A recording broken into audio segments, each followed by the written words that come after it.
Call me Sadik. Dia tak call me Minister. No, please. I have to respect the office. Mana dia?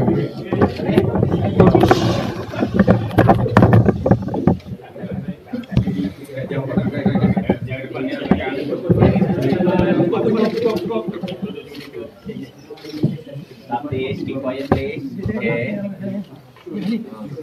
Bismillahirrahmanirrahim. Assalamualaikum warahmatullahi wabarakatuh. Salam sejahtera.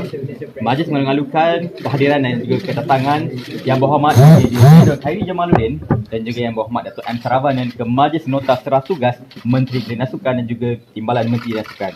Tanpa melengahkan masa lagi, dengan ini majlis berjemput Yang Berhormat Menteri dan juga Yang Berhormat Brigadier Jeneral凯里Jamaluddin untuk menurunkan tanda tangan ke Nota Serah Tugas. Dengan segala hormatnya dipersilakan.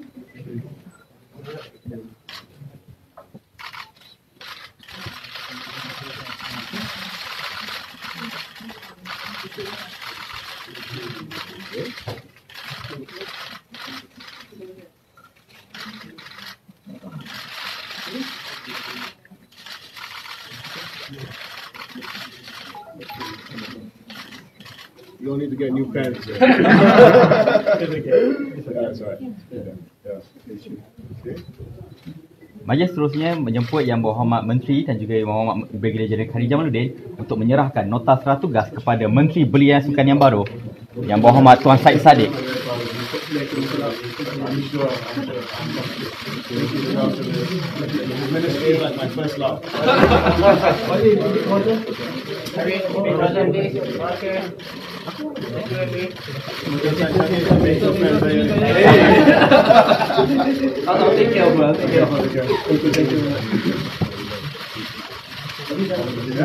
Majlis seterusnya menjemput Yang Berhormat Datuk M. Saravanan dan juga Yang Berhormat Tuan Steven Sim untuk menurunkan tanda tangan kepada nota serah tugas.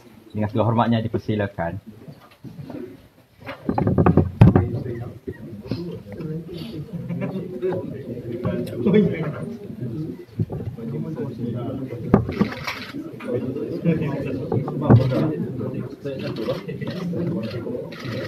Majlis seterusnya menjemput Yang Berhormat Datuk M. Saravanan untuk menyerahkan nota serah tugas kepada Yang Berhormat Tuan Steven Sim, Timbalan Menteri Belia dan Sukan Malaysia.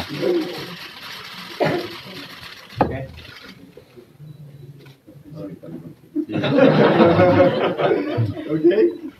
Majlis seterusnya menjemput Yang Berhormat Menteri dan juga Yang Berhormat Timbalan Menteri bersama-sama dengan Yang Berhormat Brigadier Jeneral凯li Jamaluddin dan juga Yang Berhormat Datuk M. Saravanan untuk merakamkan sesi fotografi.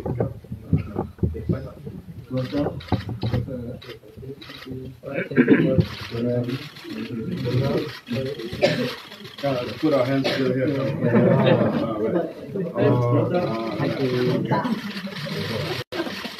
Okay, thank you.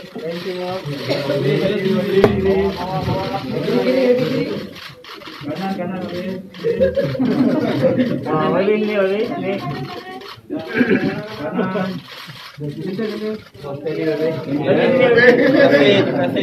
Majlis seterusnya menjemput Yang Berhormat Menteri dan juga Yang Berhormat Timbalan Menteri ke bilik mesyuarat bagi sesi sidang media, manakala majlis menjemput Yang Berhormat Brigadier Jeneral凯li Jamaluddin dan juga Datuk M. Saravanan masuk. Kami di sesi media. Yeah, okay. Alright.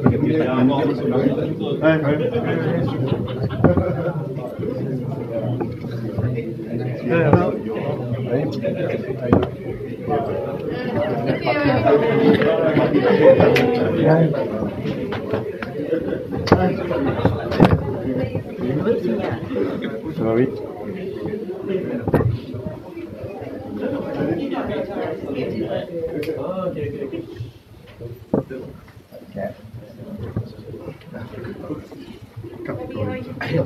How are you, Dato'? Good. Why are you very football?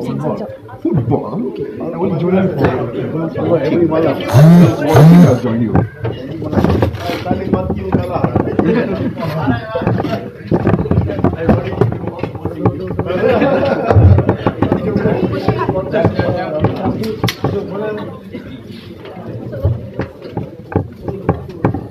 Ya, terima kasih, Pak. Assalamualaikum warahmatullahi wabarakatuh. Members of the media, I welcome everyone to sidang media pertama untuk YB Sen Saddiq, Menteri Belia dan Sukan yang baru bersama Timbalan Menteri YB Sen Sim. And I think think it's a historical moment that the PC is joined by former Minister YB凯Jamaluddin dan juga former Deputy Minister Datuk M. Saravanan. And without further ado, I think I'm going to pass the floor straight to YB Saidi. Silakan YB. Pertama sekali saya ucapkan terima kasih kepada YB凯Jamaluddin kerana sudi bersama dengan kita pada hari ini. I think it's a big gesture for you to come down. Kalau mungkin ada yang tak tahu, pertama kali saya jumpa YB凯Jamaluddin dalam 4 tahun yang lepas dalam program Fellow Perdana yang diasaskan bawah kementerian beliau. He was a leader. Saya batch pertama, in hindsight 4 years ago, it was because of that program saya di sini. Saya nak hantar satu message dan signal yang jelas lah, iaitu walaupun kita berbeza pendapat, tetapi kita tetap akan bekerjasama dalam mengangkat dan memartabatkan suara anak muda. Pada masa yang sama, kita menghargai jasa bakti pimpinan terdahulu yang telah pun banyak menyumbang kepada pembangunan modal insan belia. Masuk diri saya, for example, program Fellow Perdana, assistance in debating and public speaking dan yang lain. Dan program-program seperti ini harus diteruskan.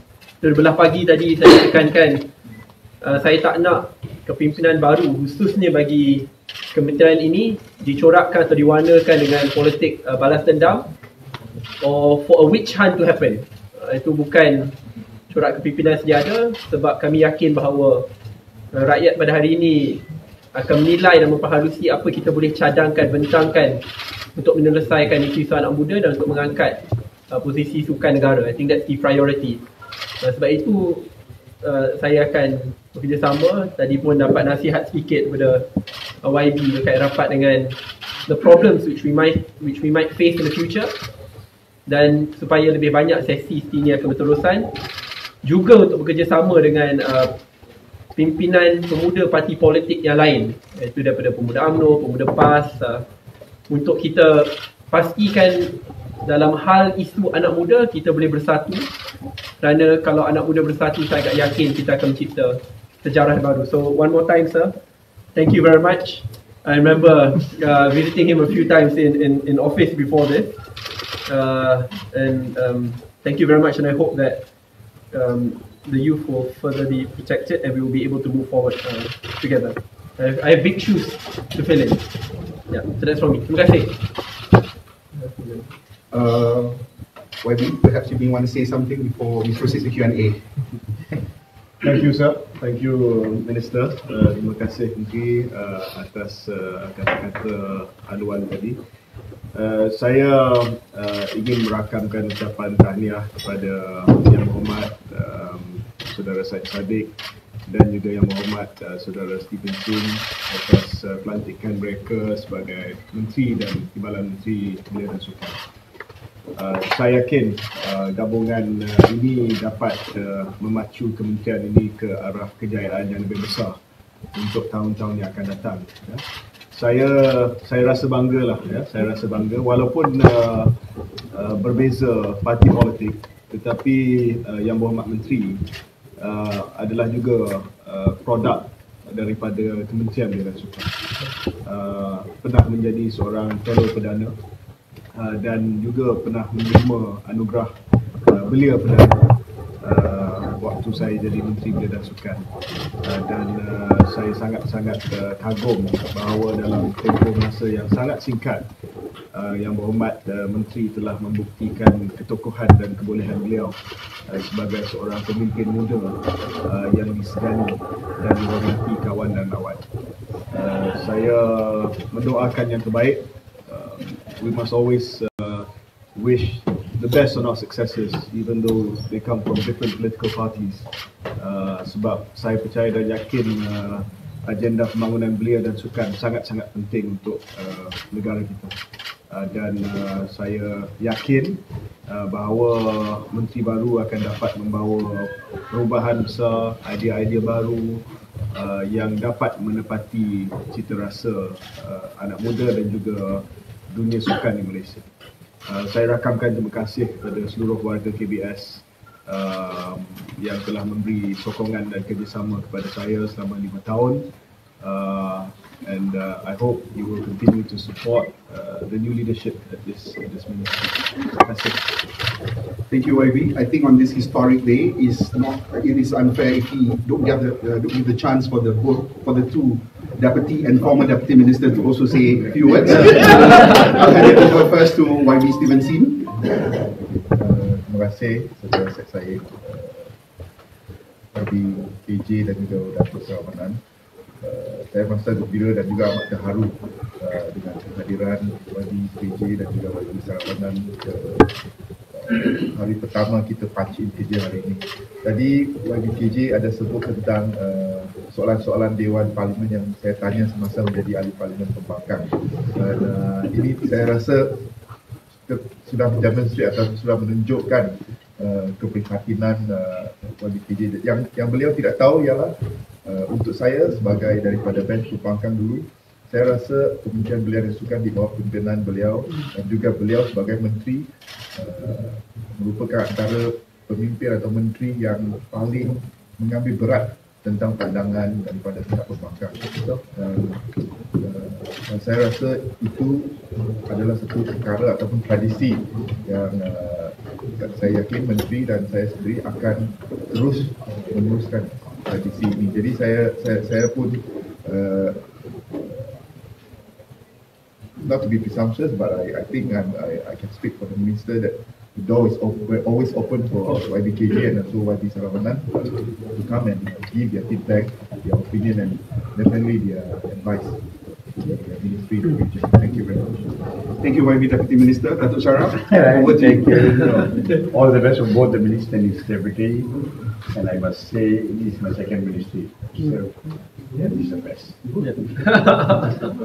Nothing like being KBS. I would like to record my sincere note of appreciation to the members of KBS, semua staff, senior and junior staff of KBS atas segala bantuan dan sokongan 5 tahun. I must say, I will remember these 5 years forever. For the best moment of my life being in KBS. And of course, let me take this opportunity to thank KBS. Like I said, was 5 years. It's not that easy for a minister and minister to work closely without a single misunderstanding for 5 years.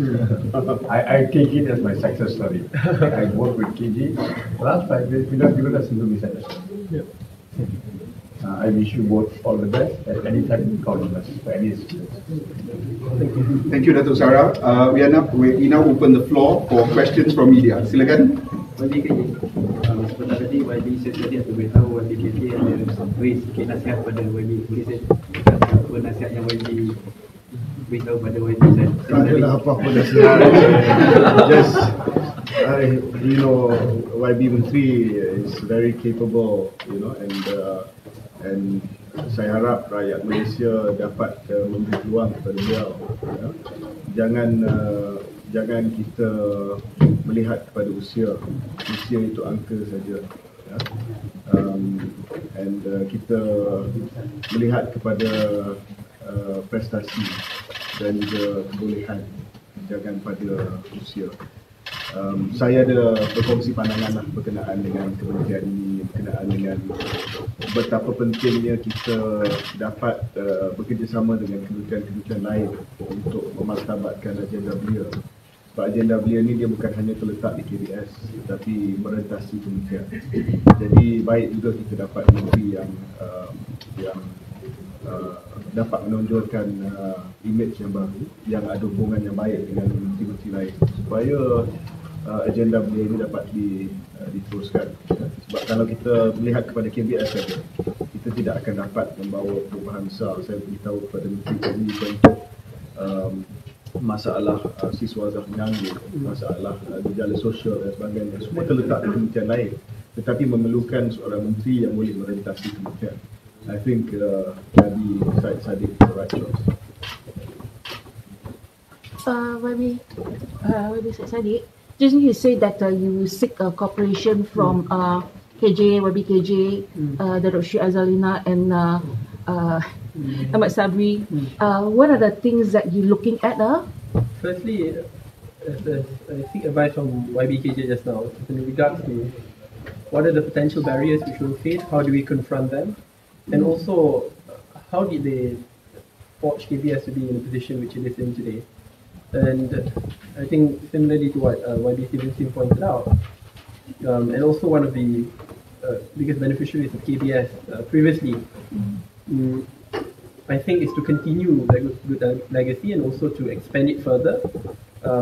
And also at the same time to identify how to strategically position KBS to be one of the most performing ministries among all the other existing ministries.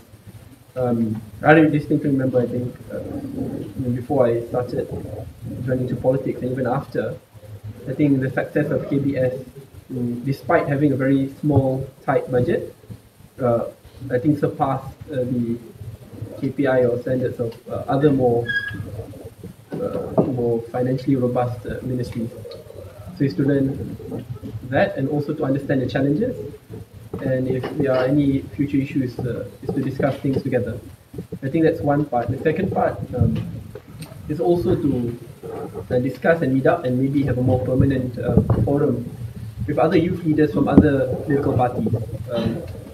Because I think especially, I don't think the problems which we might face is only specific to, for example, Pakatan Harapan. Because while we want to restore youth power, we need to ensure that there is cross-partisanship. You know, how do we assist one another? How do we ensure that there's a competition to the top, not to the bottom, where young leadership can be forwarded a lot more.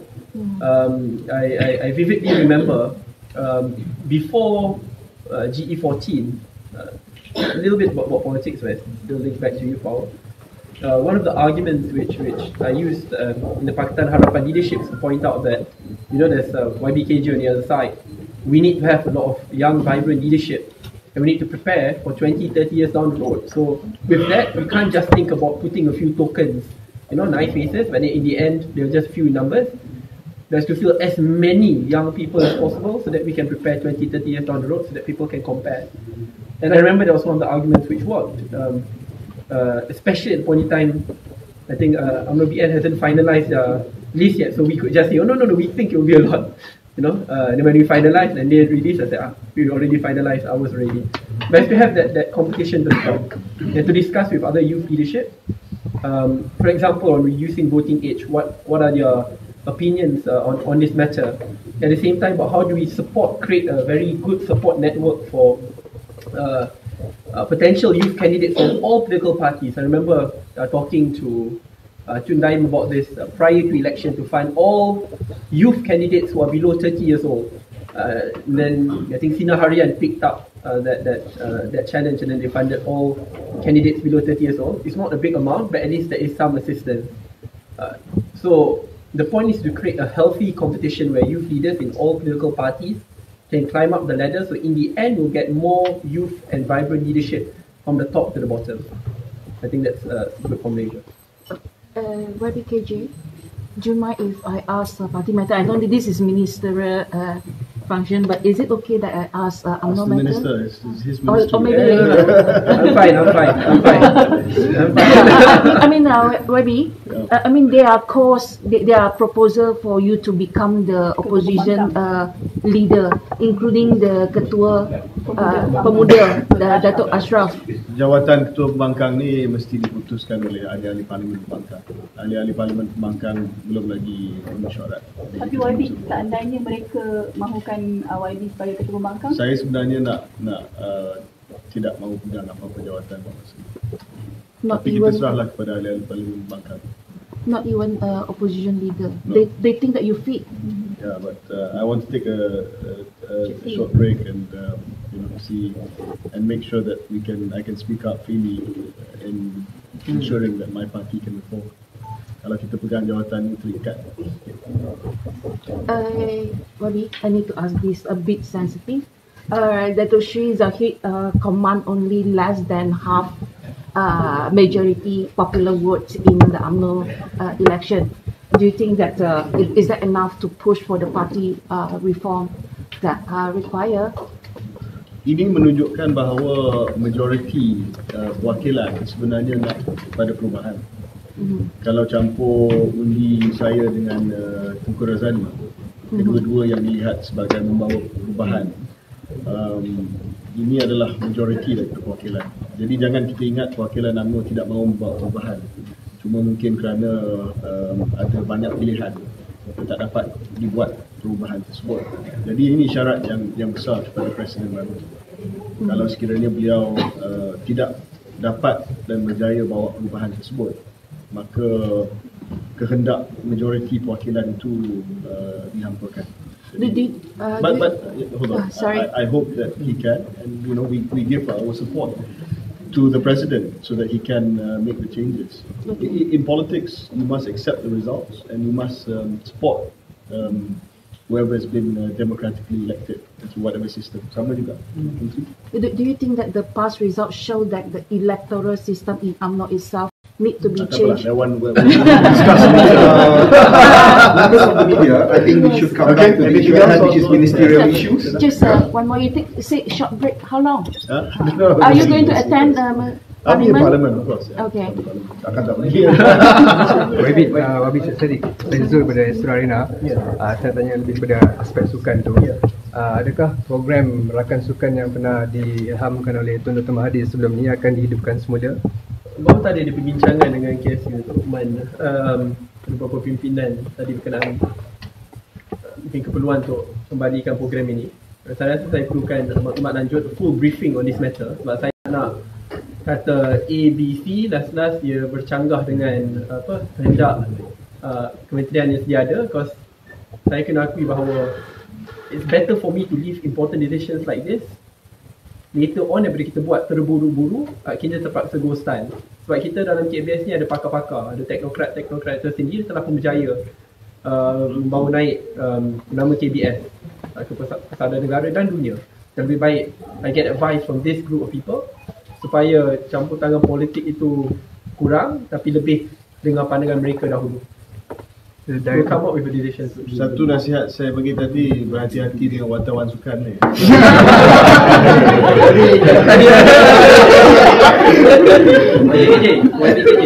Pagi tadi sebelum sesi surat tugas, YPKJ dia beritahu akan meneruskan program-program yang dianggap baik seperti Fit Malaysia, Peluk Perdana. Jadi pandangan YPKJ sendiri macam mana? Saya rasa jawapan menteri tadi sangat tepat.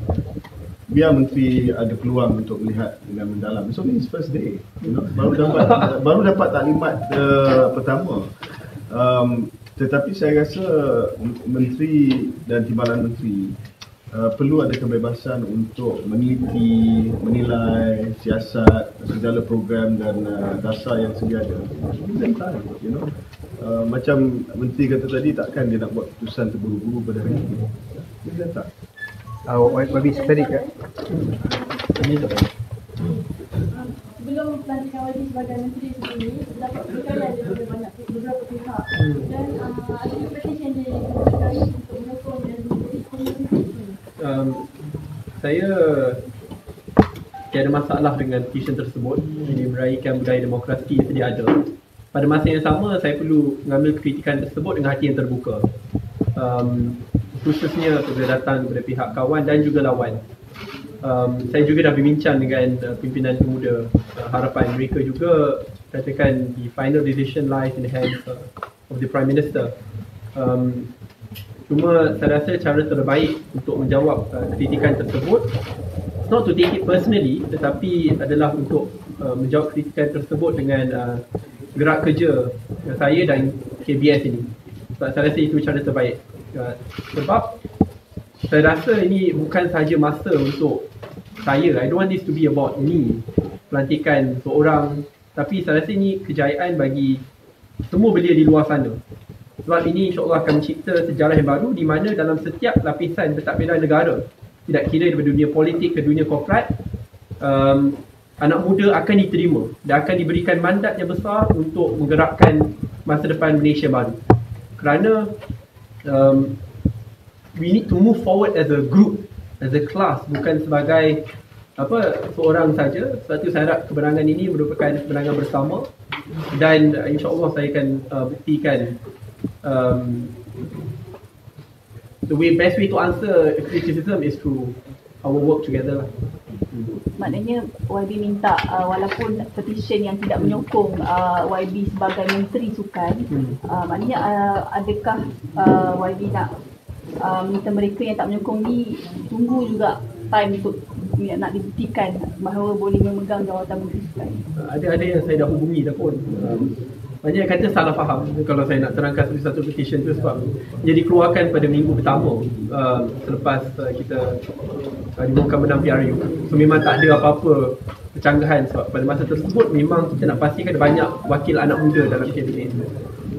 So tak ada masalah di sana. Tapi kedua, selepas bincang dengan mereka, saya perlu bekerjasama dengan mereka juga untuk kita bergerak ke hadapan. YB, balik pada sukan balik. Kita tahu kat Malaysia ni cukup popular dengan sukan bola sepak, sehingga kan YBKJ pun ada program NFBP sendiri. So apa pandangan atau perancangan YB sendiri untuk bola sepak negara? Ini kalau saya dah nak perincikan satu persatu ni kena dengar briefing semula. Tapi tadi pun ada bincang berkenaan NFBP. NFBP in principle is a very good program, di mana impactnya capai kepada beratus ribu orang, termasuk ibu bapa, anak-anak yang bermain di sekolah. And we need to gear up for what is to come. Saya dimaklumkan juga ada kemungkinan in 2023 ada nak bidding, tapi tu kita tunggu dahulu lah. But in general, good progress must be continued. Pada masa yang sama, tadi juga ada perbincangan berkait rapat dengan to revive pendidikan jasmani di sekolah-sekolah yang sedia ada. Dan alhamdulillah saya rasa hubungan saya dengan Dr. Mazli agak baik, is to make that one of the central issues lah, supaya kita dah boleh latih anak-anak ini daripada peringkat bangku sekolah. Sebab untuk kita realisasikan impian untuk jadikan Malaysia negara yang bersukan, bukan saja I think the viewers of sports, kita kena mula daripada bangku sekolah lagi. That's one part to it. Tapi kalau nak bincang satu persatu, beri masa dahulu, biar kita berbincang dengan pihak-pihak yang experts on this matter, teknokrat dalam sini, sebelum kita keluarkan satu plan pembangunan jangka masa panjang. Which are the programs dalam dunia you tak dapat laksanakan, and you really hope that YB Sadiq can complete it is I don't think that's fair for me to say publicly. Biar YB, saya tak nak meletakkan apa-apa ekspektasi. You felt there's another place for you have so okay, biar kalau ada apa-apa pun I will communicate. It's not fair. Yeah? YB Sadiq, last. Tadi kata nak ajak jogging kan, petangnya dia jogging ke? Oi, ha? 5:30 petang ni?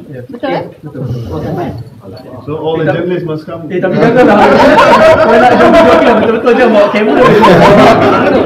Kita pakai sukan. YB Sadiq. Okay, kalau kita mati banyak ni kita apa banyak apa yang kemudian cakap YB perlu lakukan satu perubahan jadi maybe bagi perlu briefing tapi apa perubahan pertama yang YB nak lakukan, sebab YB perlu mesti dah buat background check kan, pertama yang so kalau saya nak bincang pasal isu dasar, yang saya rasa tunggu dahulu. Tapi broad statement, saya nak pastikan by the end of this tenure, semua lapisan dalam setiap lapisan pentadbiran negara, tidak kira daripada dunia korporat ke politik, tidak kira daripada golongan mahasiswa ke graduan, saya nak pastikan anak muda di luar sana, tidak kira agama, bangsa ataupun fahaman politik, akan rasa si suara mereka diambil kira, dan bukan sahaja diambil kira, tetapi keputusan mereka itu juga dapat dilaksanakan dalam satu segi dasar. I want to ensure that by the end of this term, young people of different age categories, 35 and below, different race and religion, and also political leanings, will feel a lot more empowered. Mereka boleh bersuara, mereka boleh mengkritik, kritikan tersebut akan diambil kira, dan setiap anak muda ada tempat dalam membina semula negara tercinta. That is very, very important. Seperti saya tekankan tadi, kalau kita lihat corak kepimpinan negara-negara lain, banyak persatuan belia mereka pun majoriti bawah 30, bukan 35, bukan bawah 40, bawah 30 tahun. Pada masa yang sama, kalau kita lihat kepimpinan negara mereka, kat Malaysia ni dia sensitif sikit. Bukan saya, dan saya yakin bukan saja Pakatan Harapan, saya tuan tak pernah ni cakap lain, tapi ada sebab saya keluar kenyataan, ada kena pasal parti politik lawan. Bukan, dia kata I want a healthy competition supaya banyak anak muda menang setiap parti, we win together. Kalau dia kata, saya tak tahu siapa boleh kata YBKJ ni terlalu muda, macam what in the world man. Negara lain dah, negara lain dah. You have people like Macron, you have people like Justin Trudeau, you have people like Sebastian Kurz. Nak namakan satu-satu terlalu banyak kan. Tapi by the end, itulah semua golongan belia dalam setiap lapisan masyarakat negara, daripada sukan yang bukan sukan, daripada e-sports ke e-games, kepada mereka yang merupakan atlet negara, kepada KSU ke yang sedia ada. Yang penting ada banyak anak muda yang akan menggerakkan masa depan negara, dan pada masa yang sama kita timba pengalaman daripada mereka yang lebih berusia sedikit, tapi akhirnya kita akan bergerak seperti satu keluarga. I think that will be the ultimate vision lah. Last YB. Can we have one final question please? Last YB. Sukan Asia within like sebulan saja lagi. Seperti kita tahu orang Malaysia ni dia suka pada aktor. Dan kita nak target bila this one month, adakah YB berani untuk meletakkan sasaran yang No. Jangan tanya soalan tu. Tadi. Hari ni saya protect. First assignment dah bincang ni kan. Tapi rasa ni bukan KBS. I think everything is all about numbers kat Malaysia ni. Angka. Cuma angka tu saya rasa KPI dah set sebelum ni. Semalam pun sempat bincang dengan Datuk Lama KSU kita. Berkenaan kita punya goal setting. Cuma nanti kita akan maklumkan kepada media pada waktu yang terdekat ni lah. Sebab pada masa yang sama kita kena jumpa dengan para atlet sedia ada dan persatuan-persatuan yang sedia ada, that we find the right target yang boleh kita capai. Tapi pada masa yang sama saya nak maklumkan lah, while target is target, kita juga kena jaga the welfare of our athletes. Itu juga penting. Tak nak nanti kita tekan mereka sampai ke satu tahap di mana we compromise their welfare. Sebab kejayaan kita adalah kejayaan bersama. Kalau mereka sakit, sakitnya sama saja seperti apa yang kita rasai. Menteri, if you don't meet the Asia Games target, you can blame me. Ini pertama kali kan? I'll take it. Okay? Thank you everyone.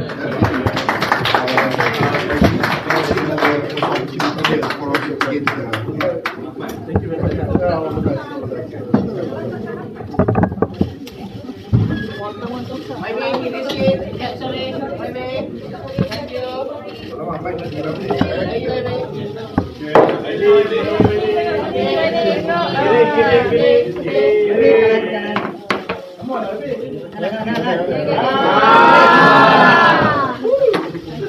Datuk Sarah dia rasa tua sikit ni. Okay, thank you. Sana baru dah